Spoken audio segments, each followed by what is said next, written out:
Hello, everyone, and welcome to today's lecture on a topic that is both fascinating and deeply concerning: antibiotics in the environment. Most of us are familiar with antibiotics as essential tools in fighting infections. Indeed, they've revolutionized medicine. But in recent decades, we've begun to understand that these same miracle drugs can also act as pollutants when they enter natural ecosystems. Today, we'll explore how antibiotics make their way from hospitals and farms into our rivers, soils, and even the food we eat. We'll look at how this affects microbial communities, promotes antibiotic resistance, and what we as scientists, policymakers, and citizens can do about it. We'll also dive into real-world case studies, current research efforts, and future challenges. So, whether you're thinking about a career in microbiology, environmental science, or public health, this topic touches all these disciplines. Let's begin by examining the historical context and how the problem started. Let's begin by defining what antibiotics are. Antibiotics are compounds, either naturally produced by microorganisms or synthetically manufactured, that specifically kill or inhibit the growth of bacteria. They target essential cellular processes unique to bacteria, such as cell wall synthesis, protein synthesis, and DNA replication. Importantly, antibiotics are selectively toxic, meaning they target bacterial cells without harming human cells, at least ideally. It's also crucial to understand what they aren't. Antibiotics do not work on viruses like influenza or COVID-19, nor are they effective against fungal infections or parasites. The term antibiotic is sometimes used loosely, but scientifically, it refers strictly to agents active against bacteria. Originally, the term applied only to natural substances produced by microbes, but modern usage includes semi-synthetic and fully synthetic compounds. So, how exactly do antibiotics end up in the environment? First, let's consider human medical use. When we take antibiotics, not all of the drug is metabolized. Up to 90% can be excreted in urine or feces, ending up in sewage. Then we have veterinary use. Livestock, poultry, and fish are frequently treated with antibiotics, often not to cure illness, but to promote growth or prevent disease in crowded facilities. Much of this antibiotic load also exits the animal's body unchanged and is mixed into manure that's applied to fields. Pharmaceutical manufacturing is another key contributor. In places like Hyderabad, India, untreated wastewater from drug factories has resulted in shockingly high concentrations of antibiotics in local water bodies. Add to this improper disposal, such as flushing leftover meds down the toilet, and you can see why the problem is so widespread. Now that we know where the antibiotics come from, let's discuss how they travel into the environment. The most common pathway is via wastewater. In cities, antibiotics are flushed into the sewer system, eventually reaching wastewater treatment plants, but these plants were designed for organic waste, not pharmaceuticals. Many antibiotics pass through largely unchanged. In rural areas, manure containing antibiotics is applied to fields, where it can leach into the soil or be washed into nearby streams during rainfall. In some cases, antibiotics bind to soil particles and persist for months or even years. There's also aerosolization. Small particles from farm operations can become airborne, carrying antibiotics over long distances. These multiple routes ensure that even ecosystems far from human habitation are now exposed to these compounds. Once antibiotics enter the environment, their fate is determined by a number of factors, including their chemical structure and environmental conditions. Some antibiotics degrade rapidly, especially when exposed to sunlight or microbial activity. Others, like tetracyclines and fluoroquinolones, are more stable and can persist for weeks to months. Soil pH, temperature, and the presence of organic matter all influence how quickly these drugs break down.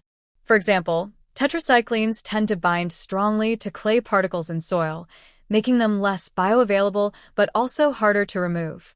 This persistence means that even low levels of antibiotics can exert selective pressure on microbial communities over long periods, contributing to the development of resistance. So, understanding the chemistry of these compounds is essential for assessing environmental risk. Detecting antibiotics in the environment is a significant scientific and technical challenge. These compounds are often present at incredibly low concentrations, in the range of nanograms per liter, which means we need highly sensitive and precise analytical methods to detect them. First, samples must be collected from relevant environments: surface water, groundwater, soil, sediment, and even biota like fish or plants. This often requires meticulous fieldwork and contamination control. Once samples are collected, laboratory techniques such as high-performance liquid chromatography, HPLC, and liquid chromatography tandem mass spectrometry, LCMS or MS, are commonly used.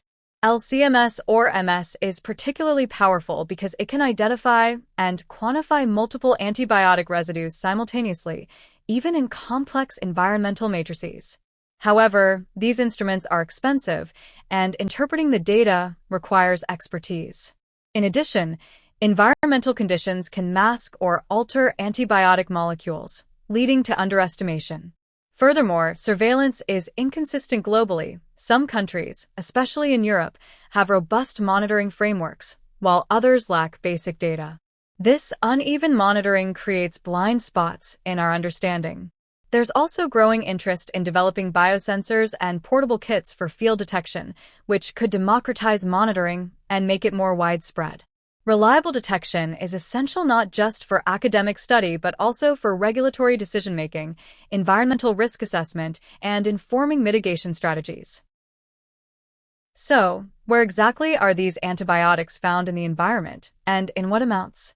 Let's start with surface waters, like rivers, lakes, and reservoirs. These are often downstream from wastewater treatment plants, agricultural runoff, or pharmaceutical factories. Concentrations can range from a few nanograms to several micrograms per liter, depending on the location and source. In places like Hyderabad, India, studies have detected ciprofloxacin levels as high as 31 milligrams per liter. That's thousands of times higher than typical environmental levels, largely due to pharmaceutical manufacturing discharge. Groundwater and drinking water are usually less contaminated, thanks to natural filtration, but traces of antibiotics like sulfamethoxazole or erythromycin have been detected in several countries. Then we have soil and sediment. When manure or biosolids are applied to land, antibiotics can accumulate in the upper soil layers. Some, like tetracyclines, are highly adsorptive and can persist for months, even years.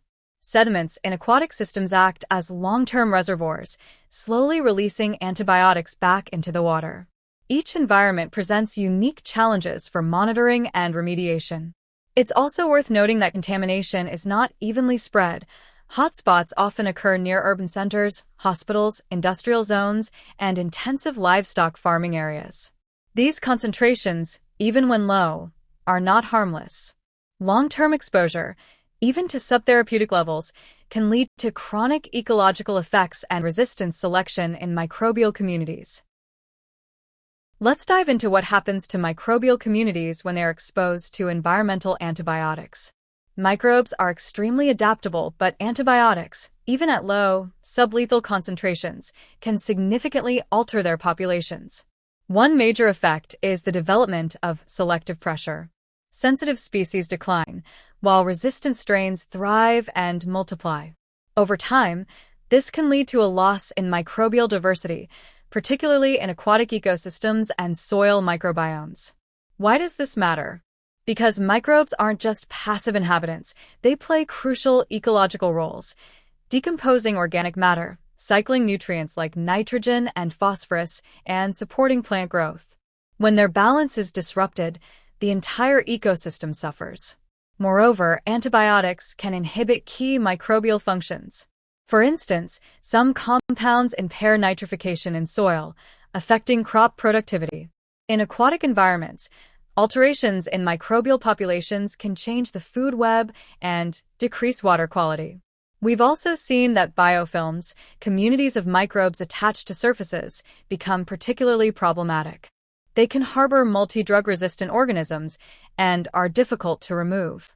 Case studies from river sediments near pharmaceutical plants show clear reductions in microbial richness and the dominance of a few, often resistant, taxa.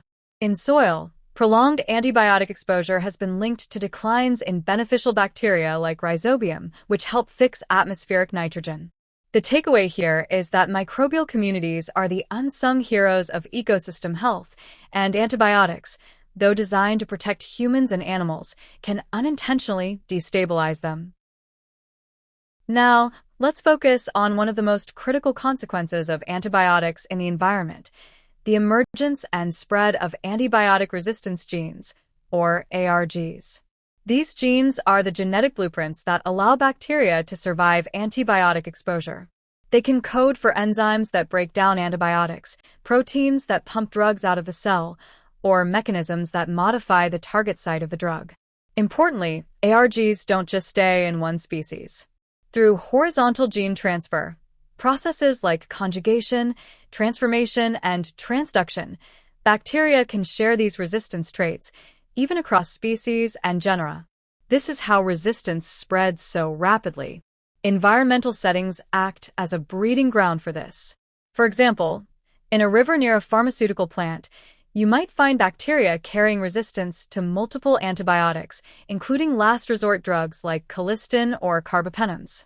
What's frightening is that these ARGs are not just limited to harmless environmental bacteria. They can be taken up by human pathogens like E. coli, Klebsiella, or Pseudomonas. Once transferred into clinical settings, these pathogens can cause untreatable infections. Environmental hotspots, wastewater treatment plants, agricultural fields, aquaculture ponds are now recognized as active players in the global antibiotic resistance crisis. That's why One Health thinking is essential here.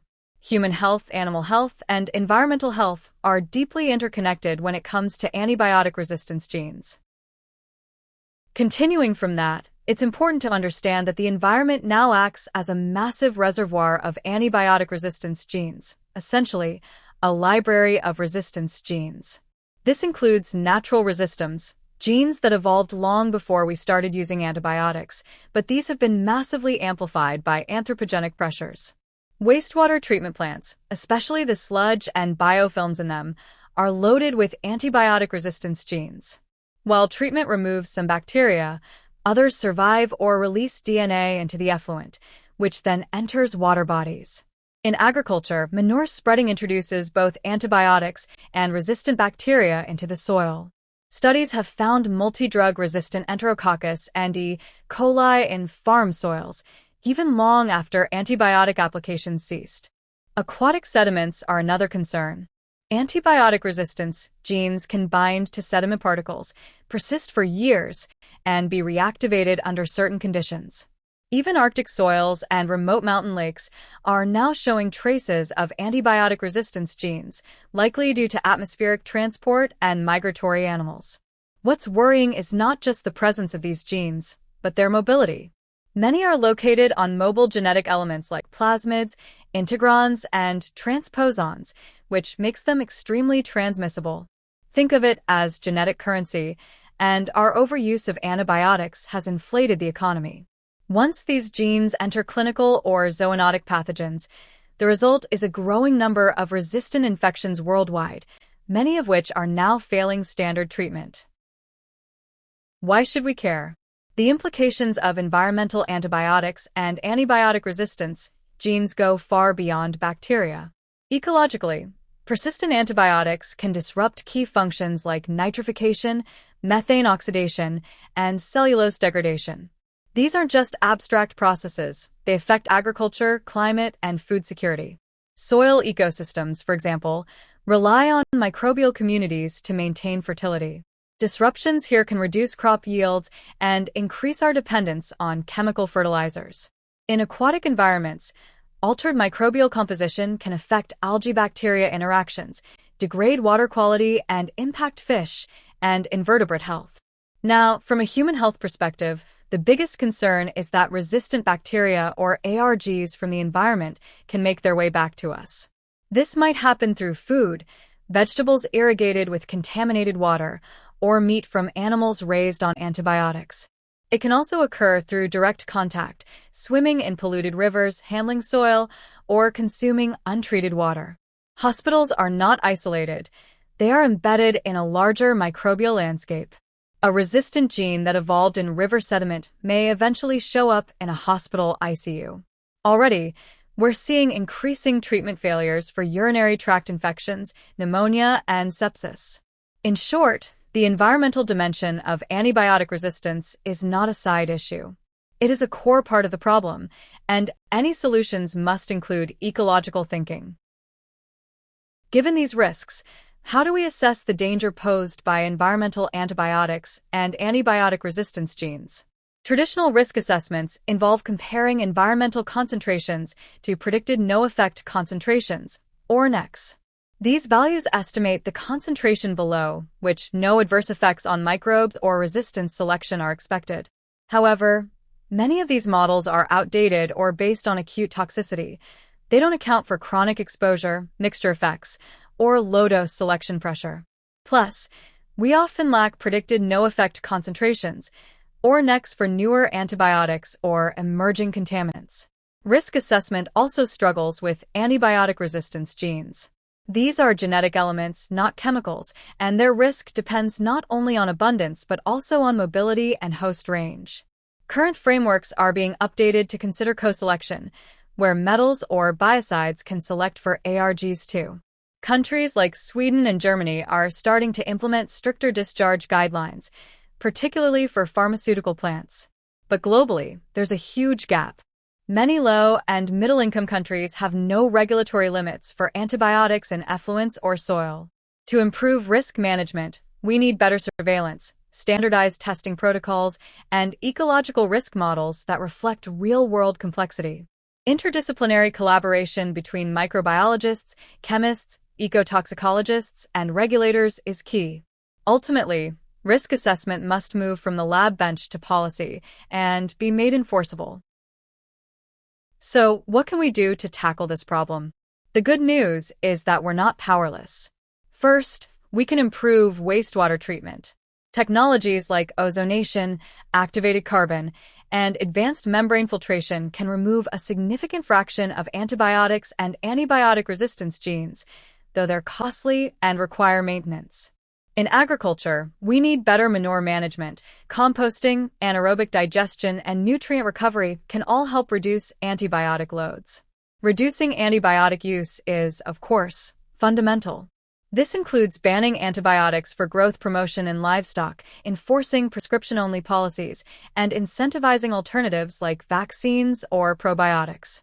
Hospitals and households also need to improve disposal practices, and used antibiotics should be returned to pharmacies, not flushed. At the pharmaceutical production level, green chemistry and closed-loop systems can drastically reduce waste. Public policy plays a huge role here. Countries need to adopt and enforce environmental standards for antibiotic discharge. International frameworks, such as those led by WHO and UNEP, are pushing toward a One Health governance model, one that integrates environmental action with health policy. Lastly, public awareness campaigns are essential. People need to understand that the antibiotic crisis doesn't start in hospitals, it starts in the soil, the water, and the decisions we make every day. Beyond traditional approaches, several exciting innovations are emerging. One promising area is bioremediation, using microbes or plants to degrade antibiotics in soil and water. Some strains of Bacillus and Pseudomonas have shown the ability to metabolize antibiotics like sulfonamides or tetracyclines. Constructed wetlands, which mimic natural water filtration systems, can also help remove pharmaceutical pollutants. Then there's synthetic biology. Researchers are engineering microbes to express enzymes that break down antibiotics more efficiently or capture ARGs from the environment. Phage therapy is another fascinating area, using bacteriophages instead of antibiotics to treat infections, potentially reducing selection pressure. Even drug design is evolving. Scientists are working on benign by design, antibiotics that retain therapeutic potency but degrade rapidly in the environment. Nanotechnology is also being explored for targeted antibiotic delivery, minimizing environmental spillover. And on the data side, machine learning models are being developed to predict antibiotic resistance genes hotspots and optimize monitoring. These solutions are still emerging, but they show that with creativity and investment, we can move from crisis to control. However, these must be scaled appropriately and integrated into policy and practice. Even with all we know, many questions remain. First, we lack long-term field studies that show how antibiotics and antibiotic resistance genes behave over years or decades in real ecosystems. Most data comes from short-term lab studies. Second, we don't fully understand mixture effects, how antibiotics interact with other pollutants like heavy metals, pesticides, or microplastics. These interactions could enhance or reduce resistance selection. Third, detection methods for ARGs are improving, but we still struggle to assess gene mobility and expression in the environment. Just because a gene is present doesn't mean it's active, and we need to know both. Fourth, social and behavioral dimensions are under-researched. How do farmers, pharmacists, and the public perceive antibiotic use and disposal? These behaviors shape environmental outcomes. Fifth, global inequality is a barrier. Many low-income regions bear the brunt of antibiotic pollution but lack the infrastructure or political support to address it. That's why we need a truly global One Health approach. Future research should prioritize interdisciplinary studies, citizen science, and policy translation. Students like you will be part of this new wave. Whether you're in microbiology, public health, or environmental engineering, your work will matter. Let's wrap up. Antibiotics are among the greatest achievements in modern medicine, but they've also become pollutants. Through human and veterinary use, poor disposal, and industrial waste, they enter our environment, where they persist and wreak havoc. They disrupt microbial communities, promote resistance, and contribute to the global health crisis of antimicrobial resistance. The environmental dimension of this issue is no longer optional, it's central. We've explored sources, pathways, detection methods, ecological impacts, and cutting-edge solutions. We've seen how risk assessment is evolving and how policy, technology, and behavior must all come together to reduce environmental exposure. Most importantly, we've acknowledged that this is a shared problem, requiring shared responsibility. As future scientists and citizens, you are part of that solution. This isn't just an academic issue, it's one that affects food security, public health, biodiversity, and climate resilience. So I hope you leave today with not only knowledge but also curiosity and maybe even a desire to work on this problem yourself. Thank you all for your attention. Now I'd love to hear from you. What part of the lecture stood out to you? Do you have thoughts on how we can better communicate the environmental dimension of antibiotic resistance to the public? Maybe you're curious about a specific technology or case study we discussed. Don't worry about asking basic questions. This is a big, complex topic. I also encourage you to think about your role. Whether you end up in research, healthcare, industry, or education, how can you contribute to reducing antibiotic pollution? And remember, no idea is too small or too bold when it comes to protecting the planet and public health.